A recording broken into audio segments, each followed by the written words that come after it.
ഈശോമിശിഹായ്ക്ക് സ്തുതിയായിരിക്കട്ടെ. സ്നേഹമുള്ളവരെ, പെന്തക്കോസ്ത് തിരുനാളിന് ഒരുക്കമായിട്ട് എന്തൊക്കെ കാര്യങ്ങളാണ് ചെയ്യേണ്ടത് എന്നതിനെ കുറിച്ചാണ് നമ്മൾ ഈ ദിവസങ്ങളിൽ ധ്യാനിച്ചുകൊണ്ട് ഇരുന്നത്. ഇന്ന് നമ്മൾ ധ്യാനിക്കുന്നത് പരിശുദ്ധാരൂപിക്ക് എതിരായിട്ട്, പരിശുദ്ധാത്മാവിനെതിരായിട്ട് നമ്മൾ ചെയ്യുന്ന പ്രവൃത്തികളെ കുറിച്ചാണ്. പ്രധാനമായിട്ട് 6 പാപങ്ങളാണ് പരിശുദ്ധാത്മാവിനെതിരായിട്ട് ചെയ്യുന്നത്.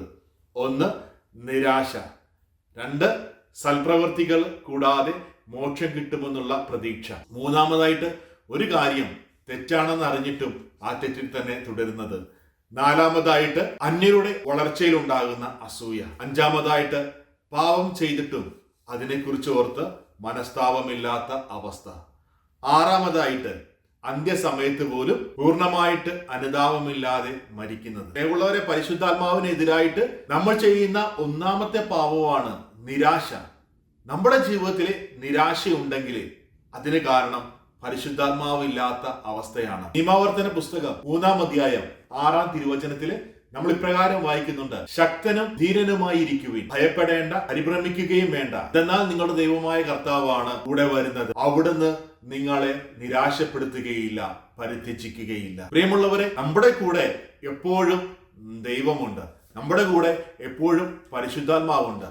അതുകൊണ്ട് നമ്മൾ ഒരിക്കലും നിരാശപ്പെടേണ്ട കാര്യമില്ല. സങ്കീർത്തനം 146:5 നമ്മൾ ഇപ്രകാരം വായിക്കുന്നുണ്ട്: യാക്കോബിന്റെ ദൈവം തുണയായിട്ടുള്ളവനും തന്റെ ദൈവമായ കർത്താവിൽ ശരണം വെക്കുന്നവനും ഭാഗ്യവാൻ. നമ്മുടെ ജീവിതം പൂർണ്ണമായിട്ട് ദൈവത്തെ പരമേൽപ്പിച്ചുകൊണ്ട് ജീവിക്കുമ്പോൾ ഒന്നിനെയും കുറിച്ച് ആകുലപ്പെടേണ്ട കാര്യമില്ല. ഇതിനുള്ള ഏറ്റവും വലിയൊരു ഉദാഹരണമാണ് ജോബിന്റെ ജീവിതം. ജോബിന്റെ ജീവിതത്തിൽ എല്ലാം ജോബിന് നഷ്ടമാകുന്നുണ്ട്. എന്നിട്ടും ജോബ് ദൈവത്തിലുള്ള വിശ്വാസം കൈവിടുന്നില്ല, ഒരിക്കലും നിരാശനാകുന്നില്ല.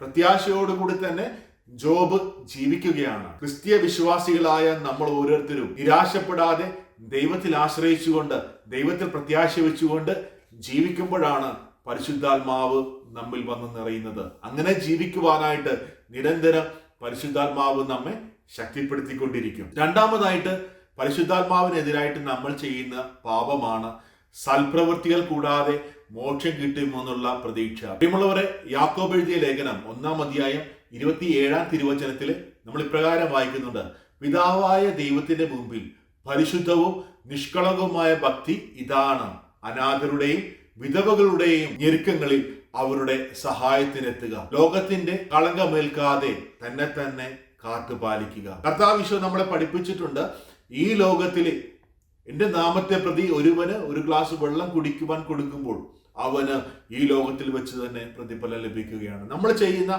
ഓരോ സൽപ്രവൃത്തിയും ദൈവ തിരുമുമ്പിൽ അത് രേഖപ്പെടുത്തിയിരിക്കുകയാണ്. പരിശുദ്ധാത്മാവ് വന്ന് നിറയുമ്പോൾ നമ്മളെന്നും മറ്റുള്ളവരെ സഹായിക്കുവാനായിട്ട്, മറ്റുള്ളവരെ സ്നേഹിക്കുവാനായിട്ട് ഉള്ള മനസ്സുള്ള വ്യക്തികളായിരിക്കും. അതാണ് വിശുദ്ധ മദർ തെരേസ, വിശുദ്ധ ഡാമിൻ, അങ്ങനെയുള്ള വിശുദ്ധര് ഈ പരിശുദ്ധാത്മാവിനെ നിറഞ്ഞതുകൊണ്ടാണ് അവർക്ക് ഈ ലോകത്ത് വെച്ച് തന്നെ ഒത്തിരിയേറെ സൽപ്രവർത്തികൾ ചെയ്തുകൊണ്ട് നമുക്ക് മാതൃക നൽകുവാനായിട്ട് സാധിച്ചത്. പ്രിയമുള്ളവരെ, നമ്മുടെ ജീവിതത്തിൽ സൽപ്രവർത്തികൾ ചെയ്തുകൊണ്ട്, നന്മ പ്രവർത്തികൾ ചെയ്തുകൊണ്ട് ഈ ലോകത്തിന് ഒരു സുവിശേഷമാകുവാനായിട്ട് വിളിക്കപ്പെട്ട ജീവിതമാണ് ഓരോ ക്രിസ്ത്യാനിയുടെയും. അതിനു വേണ്ടിയിട്ട് പരിശുദ്ധാത്മാവ് നമ്മെ നിരന്തരം ശക്തിപ്പെടുത്തിക്കൊണ്ടിരിക്കും. 3-മതായിട്ട് പരിശുദ്ധാത്മാവിനെതിരായിട്ട് ചെയ്യുന്ന ഒരു പാപമാണ് ഒരു കാര്യം തെറ്റാണെന്ന് അറിഞ്ഞിട്ടും അത് നിഷേധിക്കുന്നത്. ഇതിനുള്ള ഏറ്റവും വലിയ തെളിവാണ് അപ്പോസ്തലന്മാരുടെ നടപടി പുസ്തകം 5-ാം അധ്യായത്തിലെ അനനിയാസിന്റെയും സഫീറയുടെയും ജീവിതം നമ്മൾ കാണുന്നുണ്ട്. അവിടെ അനനിയാസും സഫീറായും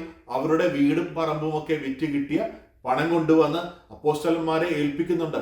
അതിലെ ഓരോഹരി എടുത്ത് മാറ്റിവെക്കുന്നുണ്ട്. ഇത് പരിശുദ്ധാത്മാവിന്റെ പ്രചോദനത്താല് പത്രോസ് ചോദിക്കുകയാണ്: ഈ പൈസക്ക് തന്നെയാണോ നിങ്ങളുടെ പറമ്പ് വിറ്റത്? അവര് പത്രോസിനോട് കള്ളം പറയുമ്പോൾ ഉടനെ തന്നെ ദൈവത്തിന്റെ ശിക്ഷ അവർക്ക് ലഭിക്കുകയാണ്.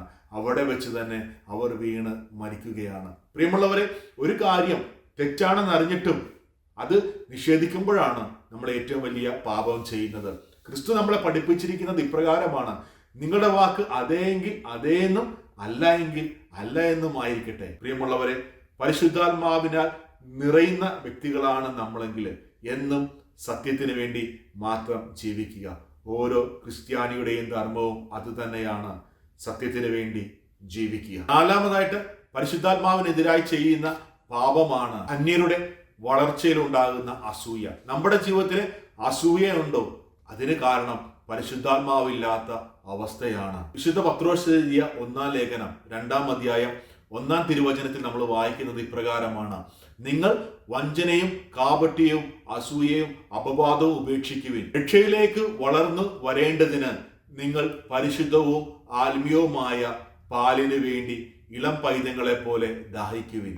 പത്രോസ്ലീഹ നമ്മളെ പഠിപ്പിക്കുകയാണ് വിശുദ്ധിയിൽ ജീവിക്കുവാനായിട്ട് ഒരു ഇളം പൈതലിനെ പോലെ ദാഹിച്ചുകൊണ്ടിരിക്കും. യാക്കോസ്ലീഹ നമ്മളെ ഓർമ്മപ്പെടുത്തുന്നുണ്ട്, എവിടെയാണോ അസൂയ ഉള്ളത് അവിടെ എപ്പോഴും കലഹമായിരിക്കും. നമ്മുടെ ജീവിതത്തിലെ കുടുംബത്തിലെ കലഹങ്ങളുണ്ടോ, പ്രശ്നങ്ങളുണ്ടോ? അതിന് ഒരു കാരണം നമ്മുടെ ജീവിതത്തിൽ ഉണ്ടാകുന്ന അസൂയയാണ്.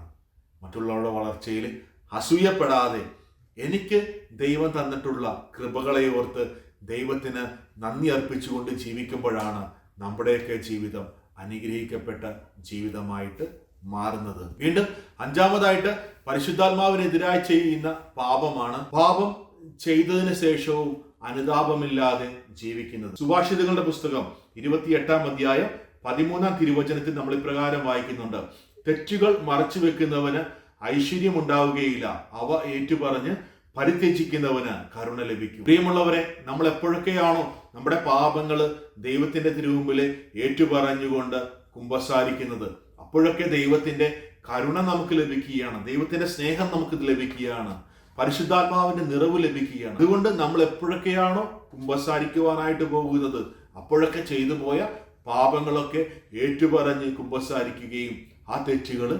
ആവർത്തിക്കാതിരിക്കാൻ പരിശ്രമിക്കുകയും ചെയ്യുക. പരിശുദ്ധാത്മാവ് നമ്മിൽ വന്ന് നിറഞ്ഞു കഴിയുമ്പോൾ നമ്മുടെ ജീവിതത്തിൽ നിരന്തരം നമ്മൾ ചെയ്തുകൊണ്ടിരിക്കുന്ന എല്ലാ പാപങ്ങളിൽ നിന്നും തഴക്കദോഷങ്ങളിൽ നിന്നും നമുക്ക് വിടുതൽ ലഭിക്കും. അതുകൊണ്ട് പരിശുദ്ധാത്മാവിന്റെ നിറവിന് വേണ്ടി പ്രാർത്ഥിക്കുക. തെറ്റുകൾ ഏറ്റുപറഞ്ഞുകൊണ്ട് പൂർണ്ണമായിട്ടുള്ള ഒരു കുമ്പസാരം നടത്തുക. തെറ്റുകൾ മറച്ചു വെച്ച് കുമ്പസാരിക്കുമ്പോൾ അത് പരിശുദ്ധാത്മാവിനെതിരായിട്ട് ചെയ്യുന്ന പാപമാണ്. ഒരിക്കലും തെറ്റുകൾ മറച്ചു വെച്ചുകൊണ്ട് കുമ്പസാരിക്കാതിരിക്കുക. അതുകൊണ്ട് ഈ പെന്തക്കോസ്ത തിരുനാളിന് വേണ്ടി നമ്മൾ ഒരുങ്ങുമ്പോൾ പൂർണ്ണമായിട്ടുള്ളൊരു കുമ്പസാരം നടത്തുവാനായിട്ട് പരിശ്രമിക്കുക. 6-ാമതായിട്ട് പരിശുദ്ധാത്മാവിനെതിരായി ചെയ്യുന്ന പാപമാണ് അന്ത്യസമയത്ത് പോലും അനുതാപമില്ലാതെ മരിക്കുന്നത്. പ്രിയമുള്ളവരെ, നമ്മുടെ ജീവിതത്തിൽ എപ്പോൾ വേണമെങ്കിലും സംഭവിക്കാവുന്ന ഒന്നാണ് മരണം.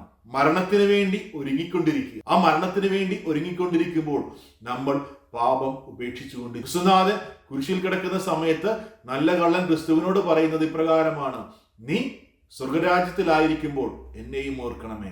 അവന്റെ അനുതാപത്തിൽ നിറഞ്ഞ പ്രാർത്ഥന ആ നിമിഷം തന്നെ അവന് സ്വർഗരാജ്യം പ്രദാനം ചെയ്യുകയാണ്. പ്രിയമുള്ളവരെ, എപ്പോഴും നമ്മൾ ജീവിക്കേണ്ടത് അനുതാപമുള്ള ഒരു ഹൃദയത്തോടു കൂടി തന്നെ ജീവിക്കുക. അപ്പോൾ പരിശുദ്ധാത്മാവിന്റെ നിറവ് നമുക്ക് ലഭിക്കും. പ്രിയമുള്ളവരെ, ഈ പെന്തക്കോസ്ത തിരുനാള് ഒരു അനുഭവമാക്കി നമുക്ക് മാറ്റണമെങ്കിൽ പരിശുദ്ധാത്മാവിനെതിരായി ചെയ്തു പോയിട്ടുള്ള എല്ലാ തെറ്റുകളും ദൈവത്തിരുമുമ്പാകെ കുമ്പസാരം എന്ന കൂദാശയിലൂടെ ഏറ്റുപറഞ്ഞുകൊണ്ട് ഒരുങ്ങുക. അപ്പോൾ പരിശുദ്ധാത്മാവിന്റെ നിറവ് ലഭിക്കും, പരിശുദ്ധാത്മാവിന്റെ അനുഗ്രഹം ലഭിക്കും. അങ്ങനെ ഈ തിരുനാള് ഒരു അനുഭവമാക്കി മാറ്റുവാനായിട്ട് നമുക്ക് പരിശ്രമിക്കാം. അതിനുവേണ്ടി സർവശക്തനായ ദൈവം നമ്മെ ശക്തിപ്പെടുത്തട്ടെ. ആമേൻ.